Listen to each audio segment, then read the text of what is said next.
Assalamualaikum warahmatullahi wabarakatuh.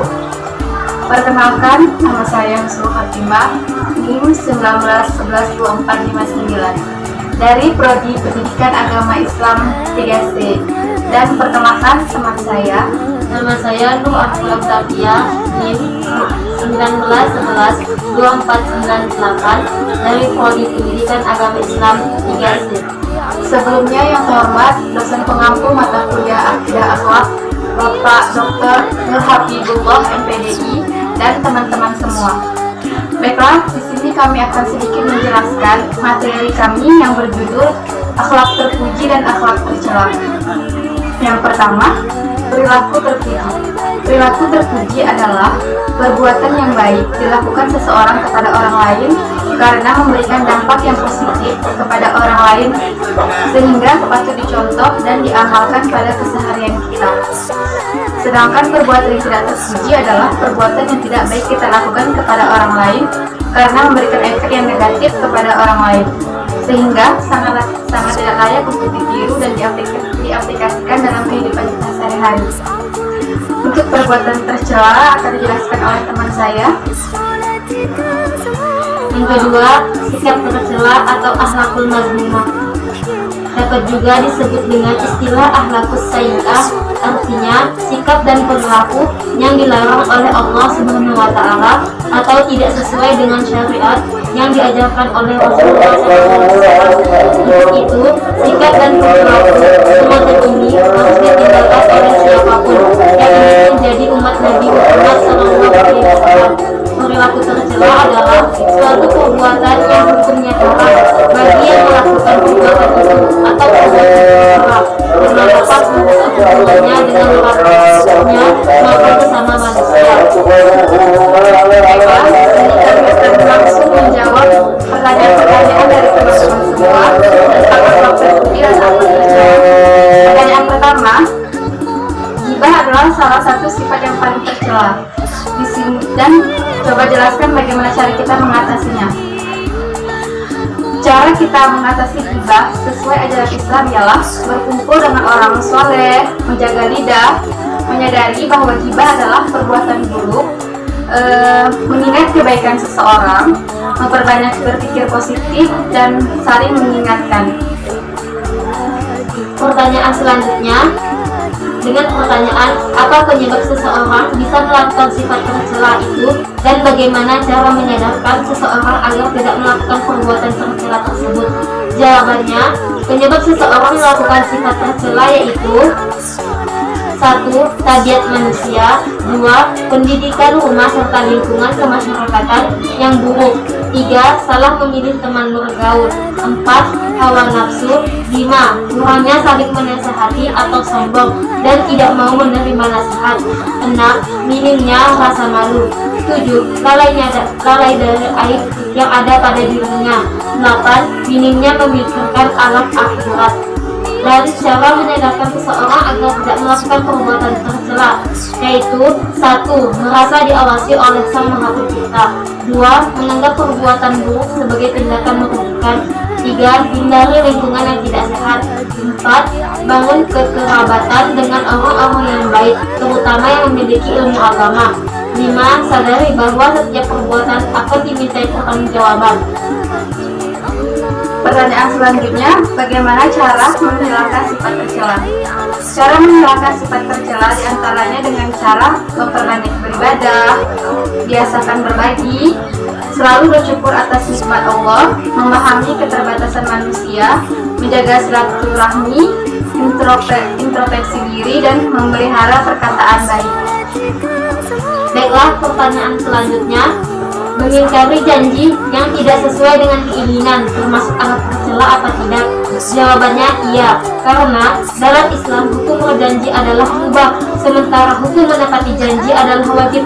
sebagaimana hutang dalam Islam, sehingga melanggar janji berarti suatu keharaman sebagaimana pamer dalam Islam dan hukum bertato dalam Islam, sebagaimana Allah berfirman dalam surah Al-Isra ayat 34 dengan artinya dan janganlah kamu mendekati harta anak yatim kecuali dengan cara yang lebih baik bermanfaat sampai ia dewasa, dan penuhilah janji, sesungguhnya janji itu pasti dimintai pertanggungjawabannya. Pertanyaan selanjutnya, jika seseorang tidak bertegur sapa dalam 3 hari, bagaimana menyikapinya? Sebelumnya, Islam tidak melarang umatnya untuk membenci muslim yang lain secara mutlak, karena setiap muslim yang merasa terzolimi, dia pasti akan membencinya dan tidak bisa serta-merta memaafkannya. Untuk itu, Islam memberikan batas toleransi selama 3 hari.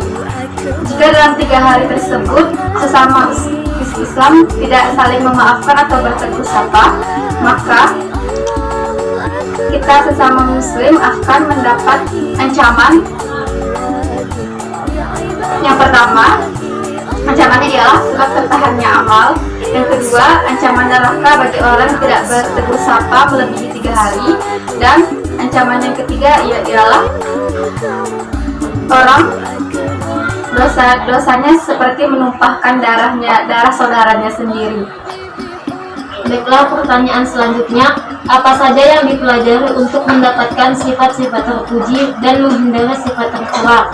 Jawabannya, cara untuk mendapatkan sifat terpuji antara lain membantu orang terkena musibah, memberi sedekah kepada fakir miskin, salat tepat waktu, salat selalu berjamaah, berbakti kepada kedua orang tua, suka menolong orang lain, selalu jujur dalam perkataan dan perbuatan, selalu memenuhi janji yang telah dibuat, selalu berbaik sangka atas segala sesuatu, istiqomah dalam berbuat kebaikan, patuh kepada guru, memuliakan tamu, selalu rendah hati ketika melakukan sesuatu, tidak mubazir dalam memakai pakaian atau ketika memakan sesuatu, menghargai perbedaan pendapat dalam masyarakat, dan cara menghindari sifat tercela yaitu dengan meningkatkan keimanan kepada Allah dan selalu istiqamah dalam menjalani amal ma'ruf nahi munkar.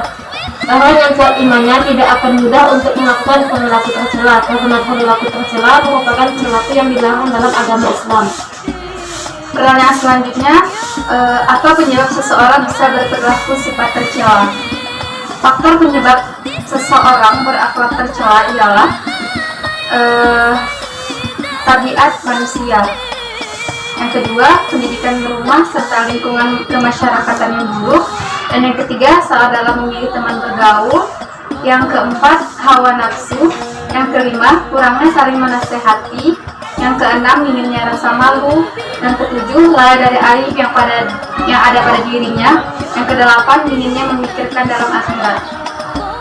Baiklah, pertanyaan selanjutnya, apa dampak positif dan konstruktif yang dirasakan orang yang memiliki akhlak terpuji? Jawabannya, pertama, Al-Quran menaruh perhatian penting terhadap penyucian jiwa dan pencapaian akhlak yang inheren dalam jiwa sedemikian sehingga apabila seseorang di hari kiamat tidak memiliki akhlak yang mulia, maka ia tidak akan meraih kebahagiaan. Kedua, Al-Quran menilai akhlak mulia dan penyucian jiwa sebagai bidang kejayaan manusia.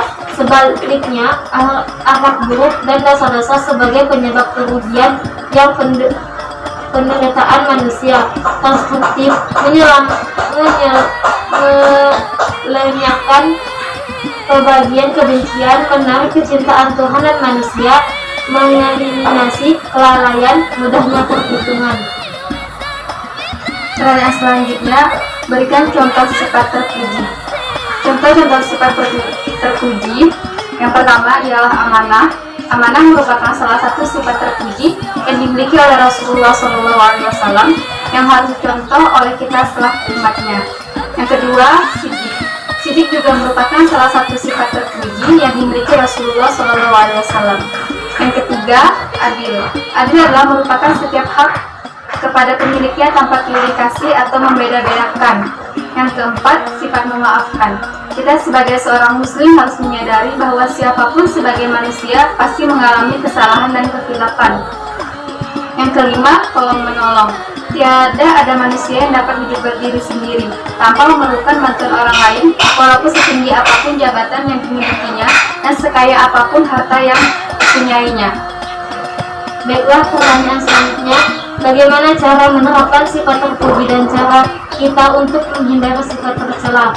Jawabannya, cara menerapkan sifat terpuji: berbaik sangka, bertaubat, taati syariat agama, berlaku baik dengan sesama, adil, berbagi cara berpakaian sesuai dengan syariat agama, ingat sejarah hidup Rasulullah, bergaul dengan mereka yang berakhlak baik, terima nasihat, bertamu dengan sopan. Cara menghindari sifat tercela yaitu dengan meningkatkan keimanan kepada Allah dan selalu istiqomah dalam menjalani amanah ma'ruf nahi munkar. Baiklah, sekian yang dapat kami sampaikan dalam materi kami yang berjudul akhlak terpuji dan tercela. Mohon maaf jika ada kesalahan. Kami akhiri. Wassalamualaikum warahmatullahi wabarakatuh.